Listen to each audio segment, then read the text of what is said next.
අයිබෝවන් සුබෝදෑසන සියලු දෙනාටම ආන්‍යයන් හසින් නිකයි ඔරබුන් අදත් CSK Korean language center වෙතින් ගෙනෙන 3 minute segment එකට ඔබ සැමව සාදරයෙන් ආදරෙන් පිළිගන්නවා.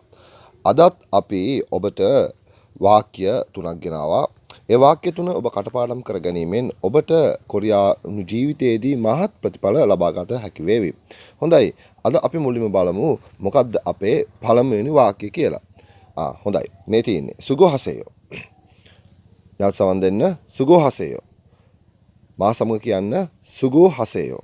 මේ සුගෝහසෙයෝ කියන්නේ කොරියාවේදී අපි මහන්සි වී වැඩ කරාට පස්සේ අපිට කොරියන් ජාතිකයන් විසින් කියන වාක්‍යයක්. ඒ වගේම අපිත් මහන්සි වී වැඩ කරන කෙනෙකුට කියන වාක්‍යයක්. එහෙනම් මේ සුගෝහසෙයෝ කියන්නේ මහන්සි වී වැඩ කරන්න. නැත්තම් ඔයා කරන්නේ අමාරු කාර්යයක් කියන එක. නැවතත් කියන්නම් සුගෝහසෙයෝ කියන්නේ මහන්සි වෙන්න වැඩ කරන්න. නැත්තම් ඔයා කරන්නේ අමාරු කාර්යයක් කියන එකයි. ඊළඟ වාක්‍ය කොංගන් හසෙයෝ. නැවත සමන් දෙන්න කොංගන් හසෙයෝ. මා සමග කියන්න කොංගන් හසෙයෝ. මේ කොංගන් හසෙයෝ කියන්නේ නිරෝගී වේවා. නිරෝගී වේවා කියලා. කොංගන් හසෙයෝ කියන්නේ නිරෝගී වේවා කියලා.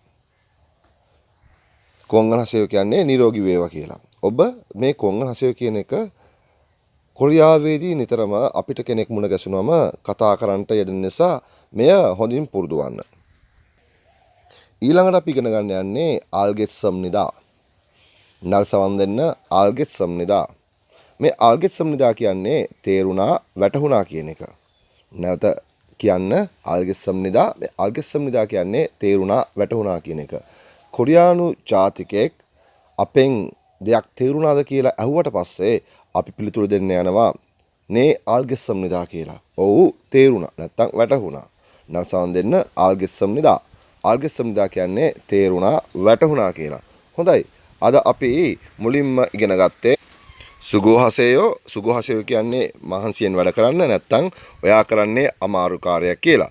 ඊළඟට අපි ඉගෙන ගත්තේ කොංගන් හසෙයෝ. කොංගන් හසෙයෝ කියන්නේ නිරෝගී වේවා කියලා. නව සමන් දෙන්න කොංගන් හසෙයෝ කියන්නේ නිරෝගී වේවා කියලා. තුන්වෙනියට අපි ඉගෙන ගත්තේ ආල්ගෙත් සම්නිදා තේරුණා කියලා.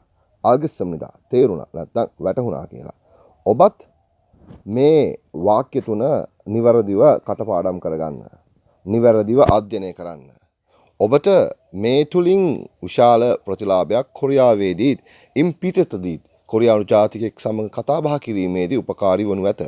ඉතින් මගේ මේ වීඩියෝ එකට කැමති නම් subscribe කරන්න, like කරන්න, share කරන්න අමතක කරන්න එපා. බොහොම ස්තුතියි. අද දවසෙත් සමගන්නවා නැවත තව දින කිහිපයකින් නැවත අලුත් වීඩියක් ගෙනීමේ බලාපොරොත්තු වෙන. ස්තුතියි.